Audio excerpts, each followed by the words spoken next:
अस्सलाम वालेकुम अज़ीज़ तलबा तालिबात। आज का हमारा लेक्चर उर्दू साल अव्वल सवाल नंबर 2।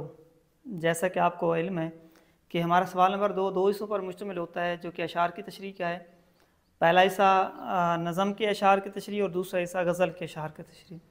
गुज़श्ता लेक्चर में हमने सवाल नंबर 2 का जो पहला हिस्सा है, जो कि नज़म के अशार की तशरीह पर मुश्तमिल है, उसके वाले से गुफ्तगू की थी।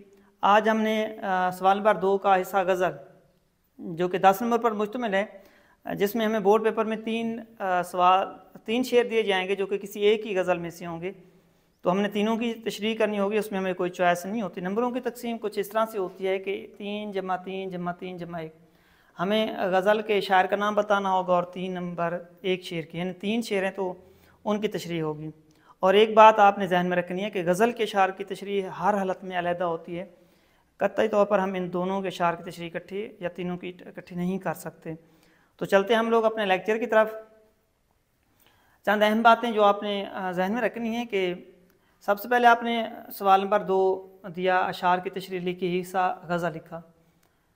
पहली बात यह है कि जिस वक्त आप लोग सवाल नंबर 2 लिख रहे हैं तो पहला हिस्सा नज़म का है तो उसको लिखेंगे, उसके साथ हिस्सा गज़ल का लिखेंगे। बच्चे बाज़ वक़्त ऐसा करते हैं कि नज़म के शार की तशरीह करके फिर दरमियान में कोई और सवाल लिख दिया, उसके बाद फिर वो गज़ल के शार की तशरीह कर रहे होते हैं। ऐसा बिल्कुल नहीं होता। सवाल नंबर 2 इकट्ठा ही होता है, अलहदा नहीं होता कि अलिफ हिस्सा और बे हिस्सा, नज़म और उसके बाद क्या है फिर गज़ल। तो पहले आपने नज़म के शार की तशरीह करनी, फिर आपने गज़ल के शार की तशरीह करनी है और उसके बाद कोई और सवाल। इनके दरमियान में आपने कोई और सवाल जो है वो नहीं लिखना होता।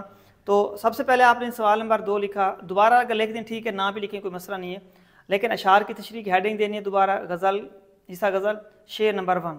पहले बताया चुका है गज़ल के अशार की तशरीह हमेशा अलहदा की जाएगी। आपने शेर नंबर 1 लिखा, ज़ेर तशरीह शेर, ये हैदर अली आतिश की गज़ल का एक मैंने शेर लिख दिया कि यह आरज़ू थी तुझे गुल के रूबरू करते, हम और बुलबुल बेताब गुफ्तगू करते। ऐसे आपने शेर लिखना है।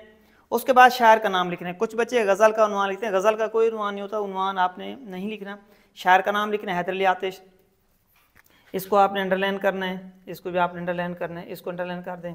उसके बाद आपने मफ़हूम लिखना है, इसको अंडरलाइन करना है। मफ़हूम हमेशा 2 से 2.5 लाइनों पर लिखा जाएगा, इसको नसरी अंदाज में आपने तब्दील करना होता है। उसके बाद फिर आ जाती बात तशरीह की। तो आपने हैदर अली आतिश की जो कलाम है उसका मुख्तसर सा जो है वो तारफ़ देना होगा। उसके बाद फिर आप गज़ल के शार की तशरीह जो है वो करेंगे। अब बात रहेगी इसकी तवालत की, तो एक शेर 2 सफ़ों पर लिखा जाएगा, यानी शीट के एक साइड पर और दूसरी साइड पर। इस तरह से एक शेर मुकम्मल होगा। उसके अंदर आपने कम अज़ कम 2 या ज़्यादा से ज़्यादा 3 हवाले के शेर देंगे, लेकिन शेर अच्छे और मियारी होने चाहिए। जब एक शेर 2 साइडें हो जाएंगी, शीट की 2 साइड लिखेंगे, उसके बाद फिर आप नई शीट पर चले जाएंगे।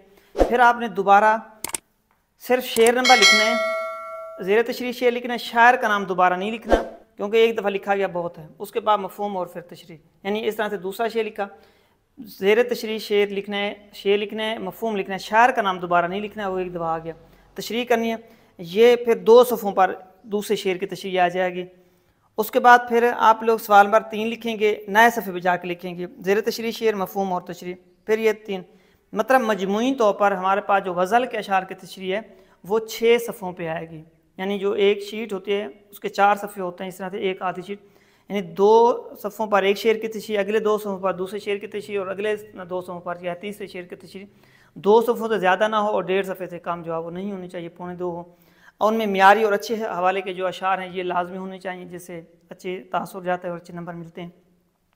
अच्छा, ये तो थोड़ा पैटर्न था। उसके बाद हम बात करते हैं कुछ असूल पे जिन पर अमल पैरा हो कि आपने अच्छी तशरीह करनी है। सबसे पहले गज़ल के हर शेर की तशरीह अलग-अलग करेंगे। बच्चे बाज़ को इकट्ठी कर देते तो कतई तौर पर इसकी इजाज़त नहीं होती कि आप गज़ल का हर शेर अलहदा इकाई होता है, उसका अपना अलहदा वजूद होता है, तासुर ख्यालात अलहदा होते हैं, इसलिए आपने अलहदा ही लिखना है उसको। दूसरी चीज़ ज़ेर तशरीह शेर लिखने हैं, वो आपने यहाँ पर क्या जी के शेर लिखने हैं। उसके बाद आपने जो है वो शायर का नाम लिखना है, जो हमारे बुक के अंदर दिया हुआ बिल्कुल ऐसे लिखने। उसके बाद आपने फिर मफ़हूम लिखना है जो जामे और मुख्तसर 2 से 3 लाइनों पर मुश्तमिल होना चाहिए। उसके बाद आपने तशरीह लिखते बाद सबसे पहले शायर का मुख्तसर सा तारफ़ लिखना होगा, यानी हैदर अली आतिश के कलाम की खसूसियात या तारफ़ उसका मुख्तसर सा लिखेंगे। उसके बाद हम फिर उसकी तशरीह करेंगे। मियारी और दुरुस्त हवाला जात जो है वो ज़रूर देने हैं।